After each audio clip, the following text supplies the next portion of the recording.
Now, please apologize for me wearing my jacket. Underneath, I'm 100% branded, but it's a little cold, so I hope it's all right. Good morning. It's my first time being in Estonia. I'm super, super grateful to be here. Really wonderful city. I was able to explore over the weekend. As Karen mentioned, my name is Alan Ramos. I'm the founder and CEO at Libre Foods.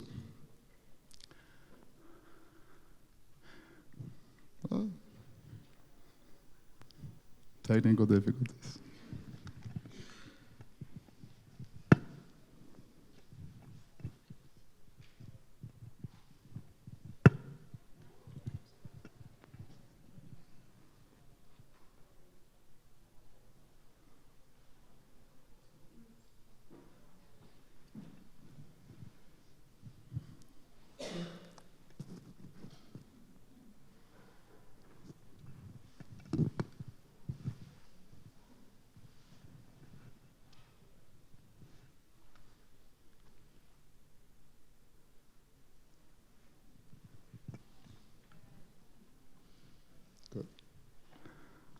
Awesome, great, cool, great. I thought I'd play into the Estonian play.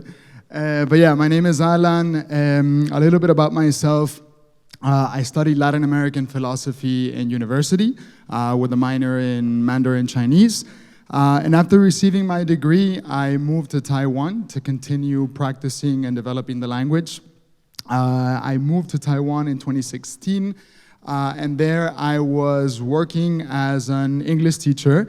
I was improving my language skills, and I got the opportunity to travel to most of the places that I wanted to in Asia. Now, most importantly during this time, I was able to make the switch from vegetarian to vegan. And with it, I was able to connect with really the biggest motivation that I had inside myself, which was how to reverse climate change, specifically through food.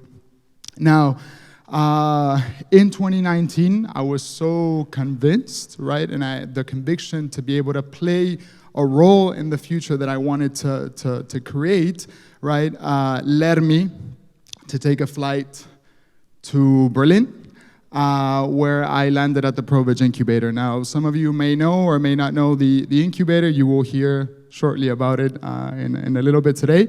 But basically, I arrived in 2019. I took a one-way flight to Berlin, and I knocked on the doors of the ProVeg incubator, and I asked for a job. Now, as you can imagine, it wasn't that easy, right, as to go knock on the doors and ask for a job. So I had to show up every day for 6 weeks straight until they said either we call security or we give this guy a job. So fortunately, they went for option number 2, and they offered me a job in March 2019 as an intern at the ProVeg incubator. This incubator at the time was the world's first accelerator exclusively focused on alternative proteins. So after a few months being there as an intern, I moved on to a program assistant, and a few months later, I was able to move on to be a startup coordinator. Now, as a startup coordinator, I had the opportunity to pretty much scout the globe for the most innovative solutions to transform the food system. Specifically, also got the opportunity to work with some of the greatest entrepreneurs in alternative proteins, making a difference in our space. Now, this experience not only allowed me to get closer to the problem, but more specifically, it allowed me to get closer to the solution. Now, in my case, the solution was starting a company called Libre Foods. Libre Foods is a climate-driven company that envisions a future in where our survival as humanity is no longer at stake. Now, what do I mean by that? We're all gathered here in this room because we agree that at the very core, our current food system is broken. That's why at Libre, what we do on a daily basis is we work towards not only envisioning this future, but making it happen. And how we do that is we've partnered with a brilliant organism called fungi to reinvent meat as we know it. Now, what do I mean by reinventing meat as we know it? At our core, Libre Foods has 2 main threads that run through the company. So number 1, the first thread is we make whole cuts of meat. Now, what do I mean whole cuts of meat? So a whole cut of meat is everything that doesn't come from a grounded form. Specifically, a more complex, textured product format. So basically, we don't make chicken nuggets, we make chicken breasts, and we don't make beef burgers, we make beef steaks, right? The second part of that is that we make them from fungi, right? As our second thread. Now, why is this important? In the short term, fungi offer versatility, they offer nutrition, and they offer closest proximity to both taste and texture and animal-based products. Secondly, in the long term, fungi offer real, tangible solutions to feed a growing population in the not-so-distant future. Now, what do I mean by this? Fungi are able to grow 24 hours a day, 365 days a year in indoor facilities, which make them a solution to how we're going to feed ourselves as a growing population. Now, because of our ethos, we're starting off with our very first product. So our very first product is our Libre bacon, as we call it. So it's the first ever mushroom-based bacon in Europe. Our first product took about a year to develop. Our product has 50% less fats than animal bacon, 20% less sugar, surprisingly also less ingredients than the median animal-based bacon, right? And we brought this bacon together to contain mushroom as a main ingredient, has some plant proteins, and it has an emulsion for fat based on olive oil. So for us, it's been very clear to have a short list of ingredients, making it natural, but getting us closer than we've been before to animal-based bacon. Now, we're very excited that through this development, we'll be launching this bacon across restaurants in Spain, in select restaurants in Spain, in the next couple of weeks. So, exciting times ahead. Now, I've mentioned all of these things before in terms of who we are as a company, what our focus is. We're a very mission-driven company, so for us, we like to consider ourselves change makers. But also part of the reason why we've had the success that we've had up until now is because we understand that before we can be change makers, we have to be one thing, which is food makers, right? For us, as food innovators, we've taken on the difficult or the simple yet difficult challenge of making food. Right, now what I mean by that, simple in the sense that it needs to taste great, right? Difficult in the sense that it needs to taste, look, cook, smell, everything great without using animals, right? But this focus on being food makers is super, super important because food is incredibly intimate and understandably super personal. For us, we've been able to affront this problem and find solutions by taking an approach that combines biotech and brand. Now, what do I mean by that? So in biotech, what we're developing is a technology that not only works and leverages everything that fungi is able to offer for food, but at the same time enables an efficient production system that allows for this creation of products in a way that's more sustainable, equally as nutritious, right? Taking into consideration health and planet as well, right? On top of that, we're using biotech because of its abilities to get us as close to animal meat products as we can. Brand on this side of things is also super important because food is so personal. It's important for us to tell these stories as well. So it's not just developing a technology and hoping they will come, but also telling the stories that will bring people to what we're doing, right? In the end, it's not enough to just develop a biotech company because who's going to tell better stories than us in terms of why our solutions are important, why our solutions are needed. So this is the approach that we've taken at Libre, combining these two elements to make sure that we're staying on track with our mission. Now, if I can move on to key takeaways here, these are some learnings that may sound simple, but have been that we've struggled to be able to reach this place. But if I can share anything with you today, I'd like to leave you with the following. So number one, it's important to be product focused, right, as innovators in this space. As I mentioned earlier, for us, before we can be change makers, we have to be food makers.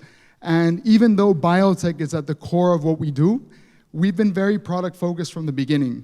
And this product focus has allowed us to make sure that if the food doesn't taste good, if it doesn't have the texture, if it doesn't have the qualities that consumers are looking for in the product, then we're not going to have the impact that these solutions can make, right? So as innovators, it's important to start from there. And we have our very first believer and one of our most fervent investors here in the crowd that made sure that we were very, very focused on this learning. Number two is the customer, right? It's important to be able to get to the market quickly so that you're able to learn for who exactly you're making products and be able to iterate accordingly, how you can test, bring together the information, and adapt that as well. So getting to market early is very, very important, which is why even as a biotech company, for us, it was very important to be able to get onto the market as early as this year.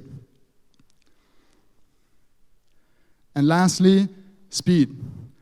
In our space, as startups, right, we have the odds stacked against us, right? With less personnel, less resources, the only thing that we have in our favor is speed. If we don't move fast, we die. So for us, these three things are the ones that are at our very core as a company, making sure we're product focused, making sure we're talking to consumers, and the last thing, make sure we're executing fast. Right? We're not going to have all the answers all the time, but it's important to figure out as you're going and making sure you're staying ahead. Last thing, as our industry, as people in our industry, we understand that our industry has exploded in the last few years, and that's been great. But also those in our industry, we understand that we have such a long way to go. So I always like to end my presentations with this quote here. This quote is painted on a popular wall in Berlin. And basically it says, many small people who in many small places do many small things that can alter the face of the world, right? And I like to look at this quote because there's so many more solutions that need to come out onto the market, right? And there's so many people that need to get us there. Remember that the person speaking on stage today was someone that showed up like a crazy person to knock on the doors to be able to find a way to get into this space. For us, what we need is people who are curious, people who are eager to learn, some tolerance for pain, and at the same time, but more importantly, have that conviction to form part of the change that they want to see in the world.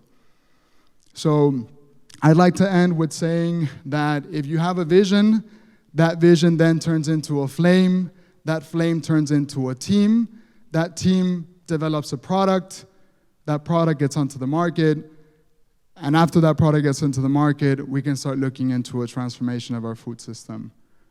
So if I can leave with anything today is let's make use of this opportunity. There's a lot of things still needed to be done in this space. But we're the right people in this room to do so. So thank you very much.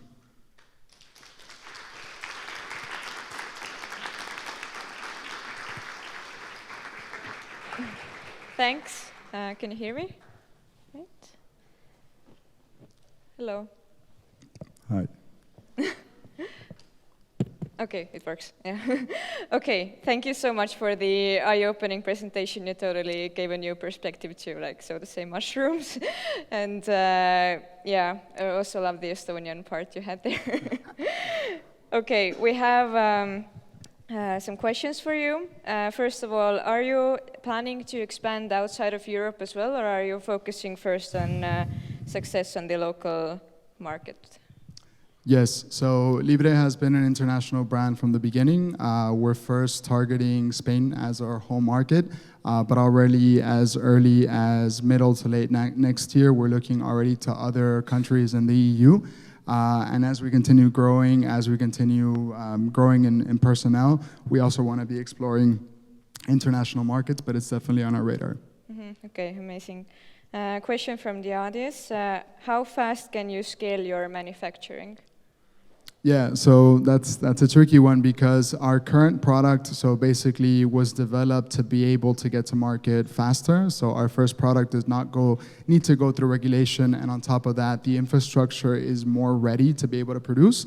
So we're able to scale out already that pretty fast. We have a pretty good capacity right now for production. However, our line of products that are coming afterwards, which are fermentation enabled, then those products have a bit more hoops to go through, specifically not only for the regulatory side of things, but also because as people in the industry, we understand that infrastructure for these kinds of technologies is still a bit of a bottleneck. So we're working various things in parallel to make sure that we're staying on track with our commercial goals more than anything.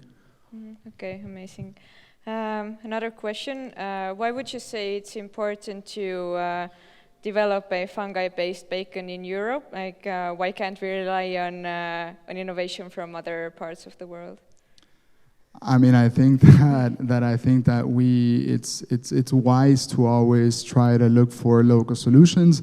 I think, a lot of events that are going on in the world at the moment, give notice to the fact that we cannot have reliance entirely on external places. It's important to be able to develop solutions internally, and I think bacon is a very, very great first product that was missing on the market and is enjoyed anywhere and everywhere. So it was a very good start for us as a company, and we're very happy to be doing it here in the EU. Okay, thanks, yeah. Looking forward to it. So thank you for your answers and for your presentations. You can now go and enjoy the rest of the conference as well. Awesome, thank you guys so much. Thanks.